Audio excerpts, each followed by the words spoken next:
అనేది అందరికీ తెలుసు. 2025-26 ఆర్థిక సంవత్సరంకు 3,04,965 కోట్లతోని బడ్జెట్ను రాష్ట్ర ఆర్థిక శాఖ మంత్రులు శ్రీ మల్లు భట్టి విక్రమార్క గారు సభలో ప్రవేశపెట్టడం జరిగింది. గత సంవత్సరం బడ్జెట్తో పోలిస్తే 2,91,159 కోట్లతోని ఇస్తే ఈసారి 13,806 కోట్లు అదనంగా ఈ సంవత్సరంలో బడ్జెట్ని అదనంగా ప్రవేశపెట్టడం జరిగింది.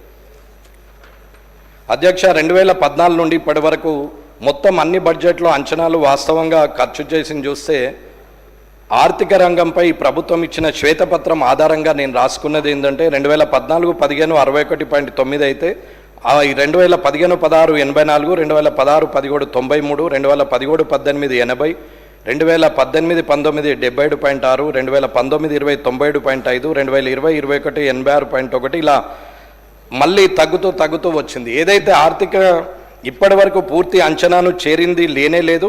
ఈ సంవత్సరమైనా పూర్తి అంచనాలకు చేరుతుందనేది నేను ప్రభుత్వంలో పనిచేస్తున్న ప్రజాప్రతినిధులకు కానీ అధికారులకు కానీ మంత్రులకు అందరికి కూడా నేను కొంచెం విన్నవించుకుంటున్నాను. అలాగే సంక్షేమ అభివృద్ధి సమపాళ్లలో రంగరించి అని భట్టి విక్రమార్క గారు అన్నారు, కానీ అది సగం పాళ్లలో అని రాయవలసి ఉండనేమో అని నాకు అనిపిస్తుంది. ఎందుకంటే ఇప్పటి వరకు చేరినాయి అన్నీ సగం చేరినాయి, కొన్ని మొత్తం చేరినాయి, దాంట్లో విమర్శించాల్సిన అవసరం లేదు. చేరినాయి అని చెప్తున్నాం, చేరనివి చేరలేదని చెప్తున్నాం. అది ఏవి చేరాయి ఏవి చేరలేదనేది మంత్రులకు కానీ ప్రభుత్వంలో ఉన్న ప్రజాప్రతినిధులందరికీ కూడా తెలుసు. దాని గురించి వివరించి చెప్పాల్సిన అవసరం లేదు.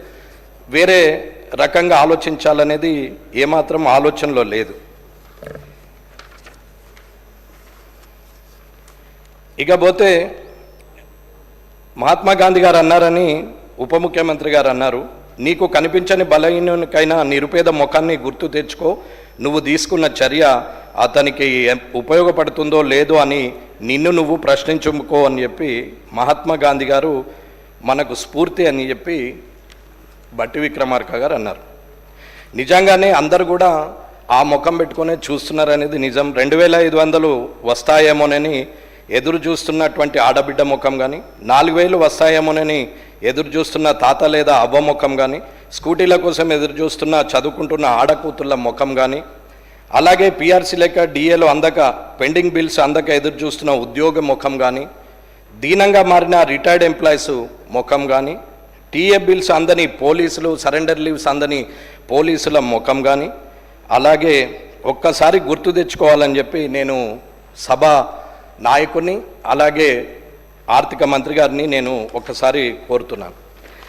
ఇక పోతే అధ్యక్ష, వ్యవసాయం గురించి మాట్లాడితే ప్రతి ఒక్కరూ వ్యవసాయాన్ని రైతుని పొగుడుతూ రైతునే ఆదర్శంగా తీసుకుంటూ రైతు గురించే మనం ఎన్నో కష్టాలు పడుతున్నాం, రైతు సంక్షేమమే